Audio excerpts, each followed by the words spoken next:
जय यीशु बच्चों। आज हम एक नया अध्याय शुरू कर देते हैं। अध्याय 10, मृत्यु पर विजयी यीशु। शुरू करते हैं प्रार्थना के साथ। हे प्रभु यीशु मसीह, हम आपके पुनरुत्थान को याद करते हैं। प्रभु, हमें आपके पुनरुत्थान के पुण्य फलों को प्रदान करते हुए असत्य से सत्य की ओर,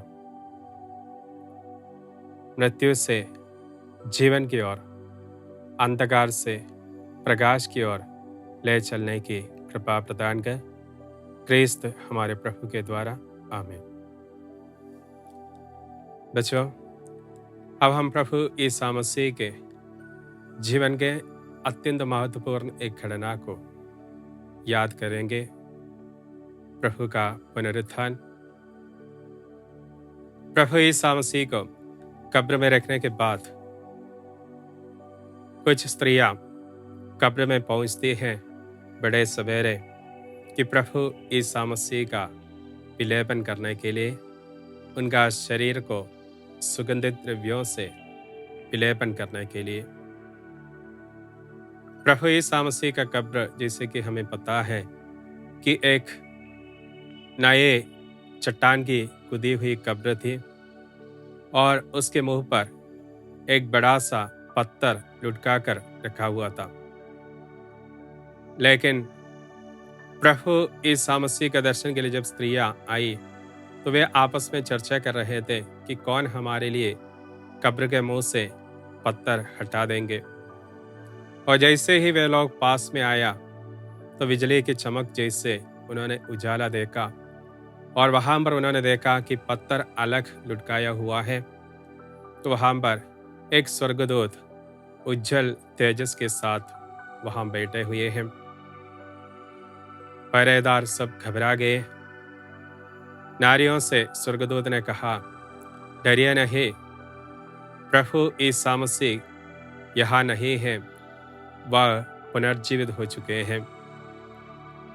प्रभु यीशु मसीह का इस महत्वपूर्ण संदेश को देते हुए वे लोग लौटना चाहते हैं तो मरियम मगदलेना प्रभु यीशु मसीह का दर्शन करती हैं, लेकिन वह पहचान नहीं कर पाती हैं और माली समझकर उनसे बोलते हैं, अगर आपने हमारे प्रभु को यहाँ से उठा ले गया तो हमें वापस दे दीजिए। तब प्रभु यीशु मसीह उनसे बताया, मरियम। यह सुनते ही वह पहचान ली जाती है कि यह मेरा प्रभु है। इसलिए उन्होंने जवाब दिया, रब्बोनी, जिसका अर्थ है गुरुवर। प्रभु यीशु मसीह का पुनरुत्थान के लिए बहुत सारे सबूत हैं और उसमें सबसे महत्वपूर्ण यही है कि उनका काली कब्र जैसे ही प्रभु यीशु मसीह का पुनरुत्थान का संदेश स्त्रियों के द्वारा शिष्यों तक पहुंचाया तो प्रभु के शिष्य दौड़ते हुए कब्र की ओर आते हैं और संत पेत्रुस कुछ पीछे ही दौड़कर आ रहा था। वह एकदम अंदर जाकर देख लिया तो उन्होंने देखा कि प्रभु का जो कपड़ा उनके शरीर को ढकने के लिए वहां पर प्रयोग किया गया था, वह अलग से एक कोने में रखा हुआ है। वहां पर प्रभु मौजूद नहीं है।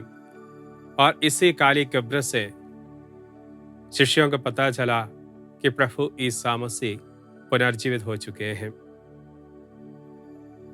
प्रभु यीशु मसीह का पुनरुत्थान का सबसे महत्वपूर्ण सबूत के रूप में काली कब्र आज भी विद्यमान है। प्रभु यीशु मसीह के पुनरुत्थान के लिए और भी बहुत सारे सबूत हैं। उसमें एक है प्रभु यीशु मसीह की भविष्यवाणियां। उन्होंने 3 बार जो भविष्यवाणी दी है प्रभु यीशु मसीह स्वयं अपनी मृत्यु के बारे में और अपने क्रूस आरोपण के बारे में, उन सभी में उन्होंने पुनरुत्थान की बात कही है। उन्होंने बताया कि मानव पुत्र को दुख भोगना होगा, कष्ट और दुख सहना होगा, क्रूस पर मृत्यु का अपनाना होगा, लेकिन तीसरे दिन वह जी उठेंगे। यही एक सबूत है। इसके अलावा प्रभु यीशु मसीह ने मंदिर में शिक्षा देते समय मंदिर के पुनरुत्थान के बारे में प्रभु यीशु मसीह बताते हैं। जब प्रभु यीशु मसीह ने देखा कि यरूशलेम मंदिर में हर प्रकार की गतिविधियां चलती रहती हैं, कबूतर बेचने वाला, सिक्का बदलने वाला और हर प्रकार के लोग उसके अंदर हर प्रकार के व्यापार कर रहे हैं, तो प्रभु यीशु मसीह को गुस्सा आया, क्योंकि वह उस मंदिर को परमपिता परमेश्वर का घर समझ रखे थे। इसलिए उन्होंने बताया कि मेरे पिता के भवन को तुम लोगों ने लुटेरों का अड्डा बना दिया है, और पूरे मंदिर को वो साफ कर देते हैं। जब साफ करते हैं, सबको बाहर कर देते हैं, तो यहूदी लोग उनके पास आकर पूछते हैं कि आपको ये सब करने का अधिकार कहाँ से है? तो प्रभु ने बताया, इस मंदिर को गिरा दो, 3 दिनों के अंदर मैं इसे फिर से खड़ा कर दूंगा। यहूदी लोग आपस में बताया कि 46 वर्ष लगे इस मंदिर को बनाने के लिए, तुम 3 दिनों के अंदर कैसे खड़ा करोगे? प्रभु यीशु मसीह अपने शरीर रूपी मंदिर के बारे में बता रहे थे। और आगे जाकर प्रभु के पुनरुत्थान के लिए और भी प्रभु की भविष्यवाणी है।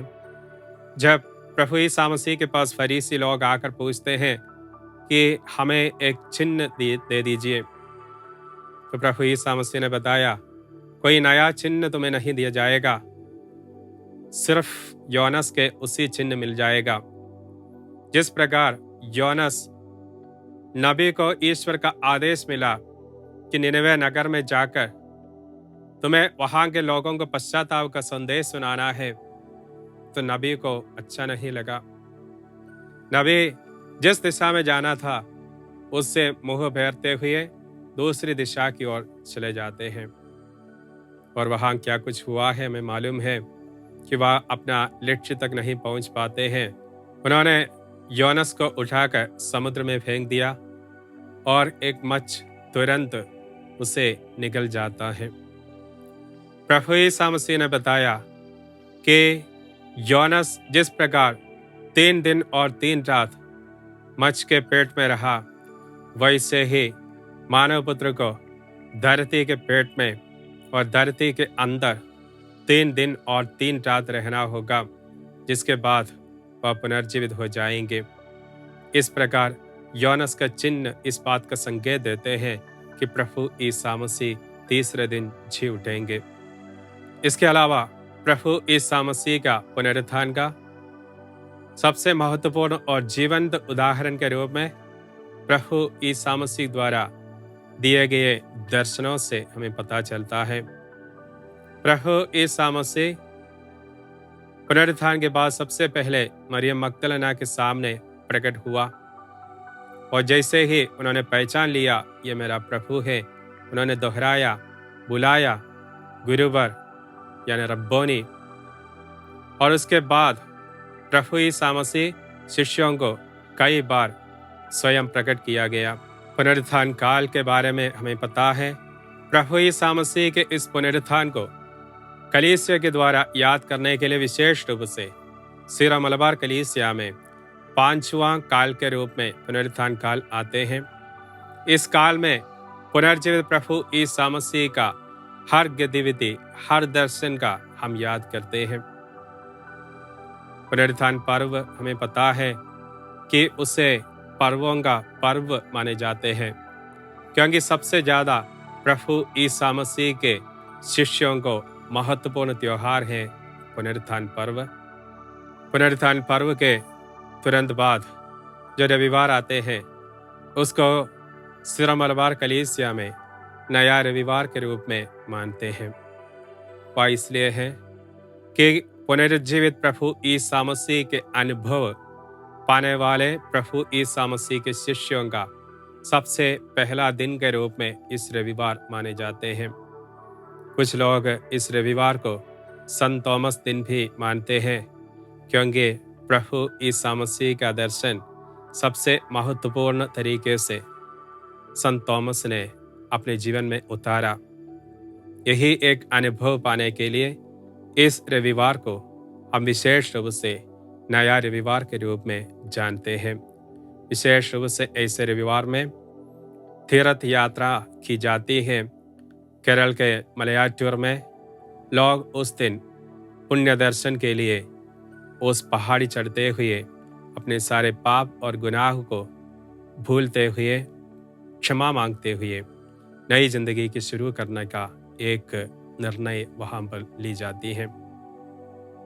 बच्चों, हमने देखा है कि प्रभु ईसा मसीह का पुनरुत्थान किस प्रकार ईसाइयों के लिए, विशेष रूप से हमारी कलीसिया के लिए अत्यंत महत्वपूर्ण है, और जिस प्रकार पुनरुत्थान पर्व पर्वों का पर्व बन जाते हैं वह इसलिए है कि प्रभु का पुनरुत्थान कलीसिया की नींव है और कलीसिया की शुरुआत यहीं से हुई है।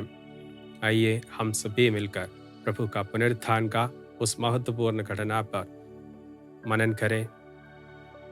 अभी हम इस अध्याय का सवालों को देखें और उसका आंसर ढूंढने की कोशिश करें।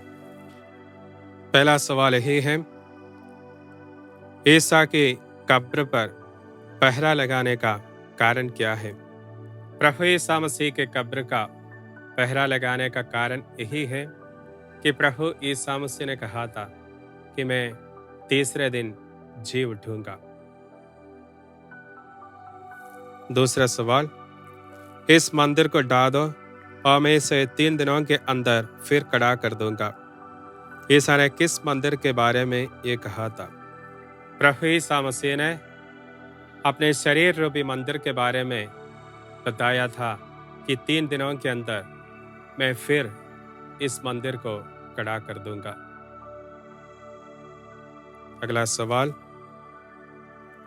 योना के चिन्ह ईसा में कैसे चरितार्थ हुआ? नबी योना किस प्रकार 3 दिन और 3 रात मछ के पेट में रहा, वैसे प्रभु ईसा मसीह 3 दिन और 3 रात धरती के अंदर रहा। इसी प्रकार नबी योनस का चिन्ह प्रभु ईसा मसीह में चरितार्थ हुआ।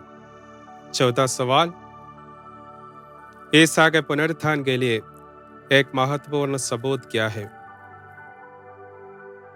प्रभु ईसा मसीह के शून्य कब्र उनके पुनरुत्थान के लिए एक महत्वपूर्ण सबूत के रूप में हमारे सामने मौजूद है।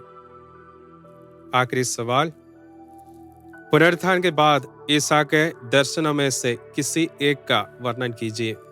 प्रभु ईसा मसीह का पुनरुत्थान का संदेश सुनते हुए स्त्रियां लौटकर शिष्यों के पास जा रही थी।